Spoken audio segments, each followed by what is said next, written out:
Hello बच्चों, let's read the question. The number of terms whose values depend on x in the expansion of x square minus 2 plus 1 by x square to the power n.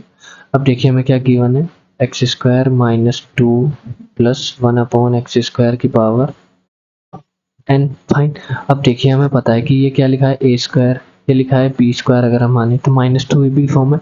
देखिए इसको हम कैसे लिख सकते हैं, अगर मैं आपको दिखाऊं x minus one by X का हम परफेक्ट स्क्वायर खोले तो क्या आएगा, फर्स्ट हमारे पास A square that is X square, उसके बाद माइनस टू ए बी कर देते हैं, ए बी, ए कितना है हमारा x और b हमारा है वन बाई एक्स, और प्लस में हमारा B square that is one by X का स्क्वायर. तो एक्स एक्स कैंसिल, तो हमारे पास क्या आएगा, ये टर्म आ जाएगी X square minus two plus one by X square. Fine. तो इसकी जगह हम क्या भी पुट कर सकते हैं, x minus one by X का होल स्क्वायर पुट कर सकते हैं. तो हमारा क्या आएगा, x minus one by X का होल स्क्वायर आ जाएगा इसकी जगह, और पूरे की पावर कितनी है n. तो इसको हम कैसे लिख सकते हैं, x minus one by X to the power two N. Fine. अब देखिए हमें पता है कि अगर हमारा x प्लस ए ऐसे फंक्शन गिवन है, x plus A to the power n, कुछ भी गिवन है, n या m कुछ भी, तो इसमें नंबर ऑफ टर्म्स हमारे कितने होते हैं, नंबर ऑफ टर्म्स इसमें हमारे होते हैं, number of terms is equal to n plus one होते हैं, क्योंकि बाइनोमियल एक्सपेंशन nc0 से स्टार्ट होता है, nc0 nc1 ऐसे फर्स्ट टर्म सेकंड टर्म, और nc n तक वेरी करता है. फाइन. तो n प्लस वन मतलब जितने भी हमारी पावर होती है उससे एक ज़्यादा टर्म होती है. तो अब देखिए ऐसे ही सिंपली इसमें हमारे नंबर ऑफ टर्म्स कितने आएंगे, कितनी पावर है, टू एन. तो नंबर ऑफ टर्म्स हमारे कितने आएंगे, टोटल नंबर ऑफ टर्म्स हमारे आएंगे two N plus one. Fine. लेकिन हमें क्या पूछा है, नंबर ऑफ टर्म्स पूछा है जिसकी वैल्यूज किस पे डिपेंड करे, एक्स पे. तो अब देखिए हम क्या करते हैं, यहाँ से सिंपली हम वो टर्म्स फाइंड कर लेते हैं जो एक्स से इंडिपेंडेंट हो. फाइन. और फिर उन्हें माइनस कर देंगे टोटल टर्म्स में, तो हमारा क्या आ जाएगा, number of terms depend on x.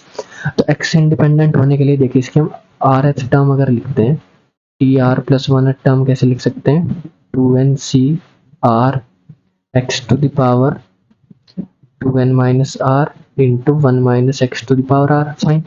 T R plus one term ऐसे लिख सकते हैं, कोई भी टर्म इसकी आएगी तो इसी फॉर्म में लिखी जाएगी. तो टू एन सी आर, इसको हम कैसे लिख सकते हैं, X to the power two N minus R, और माइनस वन की पावर आर को अलग लिख लेंगे, minus one to the power R.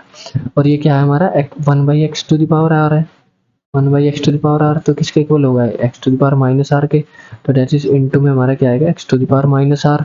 Fine. तो देखिए इन दोनों पावर को कंबाइन कर सकते हैं अगर हमारा बेस सेम होता है. देखिए ऐसे X to the power A X to the power B, base अगर हमारा सेम होता है तो पावर ऐड हो जाती है ए प्लस बी. तो यहाँ पे भी क्या हो जाएगा, X to the power two N minus R minus are.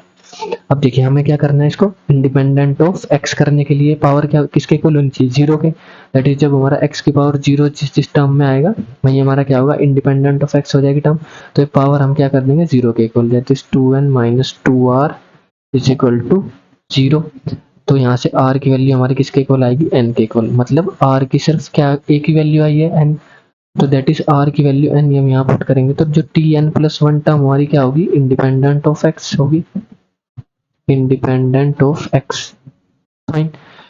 तो सिर्फ एक ही टर्म हमारे पास आई है क्योंकि r की वैल्यू हमारे पास यूनिक आई है, तो एक ही टर्म ऐसी होगी जो इंडिपेंडेंट ऑफ x होगी. टोटल टर्म्स हमारे पास कितनी है, टू एन प्लस वन. तो नंबर ऑफ टर्म्स हमारे पास क्या होगी, number of terms depend on x, number of terms depend on x कैसे करेंगे, टोटल टर्म्स हमारे पास two N plus one minus number of terms independent of x कितनी है, एक ही टर्म है, T N plus one term है, तो दिस माइनस वन. तो टर्म्स कितनी आएंगे हमारे पास, टू एन. तो टू एन टर्म्स हमारे पास ऐसी है जो x पे डिपेंड करेगी. अब देखिए अपना ऑप्शन मैच करते हैं, option B second perfectly match कर रहा है, टू एन. यही हमारा फाइनल आंसर है. I hope you understood it well. Thank